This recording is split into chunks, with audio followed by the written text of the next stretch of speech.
Dans cette vidéo, on va voir la logique pour se connecter et se déconnecter de notre site avec nos utilisateurs. Pour commencer, je vais aller dans Atom et puis je vais aller dans ma page login que j'avais créée. Donc si c'était simplement un template qui était vide, qui affichait seulement le message login qu'on peut supprimer. Là, j'ai fait un copier-coller pour sauver un petit peu de temps, mais voici tout le code qu'on a ajouté. Donc en fait, qu'est-ce que c'est ce code-là? Premièrement, j'ai un div qui est en fait un container avec un padding de 5 qui permet d'espacer et d'un petit peu mieux structurer ma page pour que ça soit un peu plus visible. Ensuite, je vais avoir un formulaire qui va être de méthode post. Donc, on va envoyer de l'information. Dans ce formulaire-là, je vais avoir une légende qui va dire, qui va être le titre en fait, dans ce cas-ci, qui va être authentification, qui va être directement affiché sur ma page. Ensuite, à l'intérieur de ça, je vais avoir form.asp. Je vais commencer par enlever le point .asp. On va voir comment que ça s'affiche. On va voir que le ASP donne un petit peu plus de structure à l'affichage. Donc, qu'est-ce qui fait le form?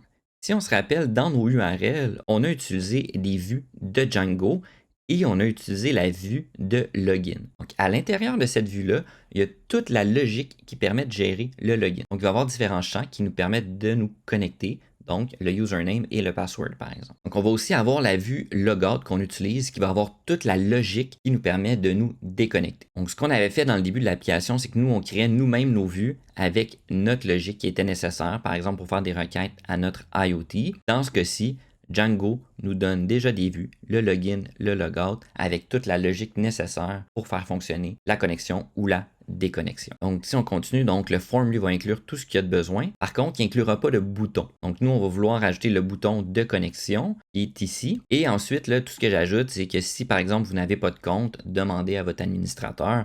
Ça, c'est quelque chose qu'on pourrait enlever. Là, c'est juste une petite note que j'ai ajoutée. Donc, maintenant, je vais pouvoir sauvegarder ça. Maintenant, si on va dans notre page de logout, ça peut être intéressant d'ajouter autre chose, là, de dire, bon, on est juste logout. Donc, ce que j'ai copié ici, on a encore le div qui nous permet de structurer un peu notre page. Ensuite, on va avoir un message qui dit qu'on a été déconnecté. Et pour terminer, on va avoir un lien qui va nous permettre de retourner à notre page login, donc avec le URL. Il va simplement permettre là, de retourner à une page de connexion pour pouvoir se connecter à nouveau. Si par exemple un nouvel utilisateur veut se connecter. Donc maintenant, je vais aller voir si mon serveur roule toujours. Tout a l'air bon. Et maintenant, si je rafraîchis, je vois qu'il n'y a rien qui a changé. Donc, si je veux accéder à mes URL, je dois l'écrire. Donc, je peux aller à la page de login. Et là, on voit ici, j'ai l'authentification. Je peux mettre mon username et mon password. Donc, je pourrais me loguer comme admin, qui est le seul utilisateur que j'ai déjà. Je fais connexion. Et là, il nous emmène vers un petit message. Par défaut, Django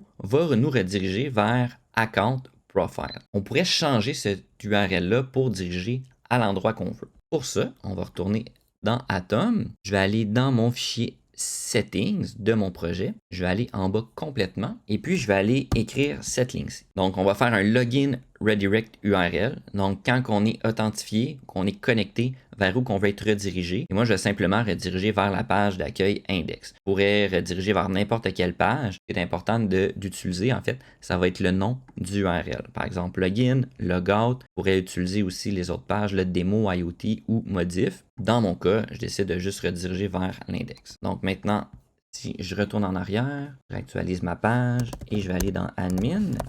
Une fois connecté, il m'envoie ma page d'accueil. Par contre, je n'ai pas de message qui me confirme que je suis connecté.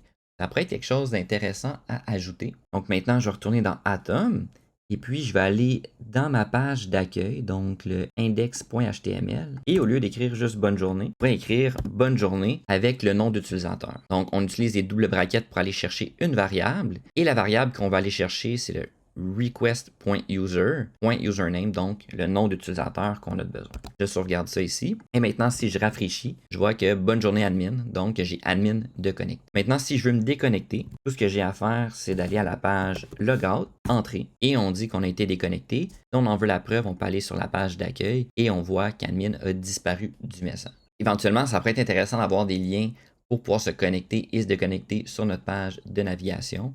C'est ce qu'on fera dans le prochain vidéo. Maintenant, si je retourne à la page de login, je vois là que c'est pas nécessairement bien organisé. Là. Mon bouton connexion est extrêmement proche du username et que j'ai les champs un à côté de l'autre. Un petit peu plus tôt, je vous parlais de mettre le form.add_p qui va permettre de structurer notre form comme si on est dans un paragraphe. Donc, on va voir un petit peu qu'est-ce que ça fait. Donc, si je viens ici et je rafraîchis ma page, je vois déjà que mes éléments sont mieux organisés. Dernier petit point que je veux apporter ici, c'est le bouton connexion. Ici, on voit qu'il est bleu et que mon site est plutôt noir. Donc, si je veux changer la couleur, ça, c'est quelque chose qui est déjà défini ici. Lui, ici, on a un bouton Outline Info.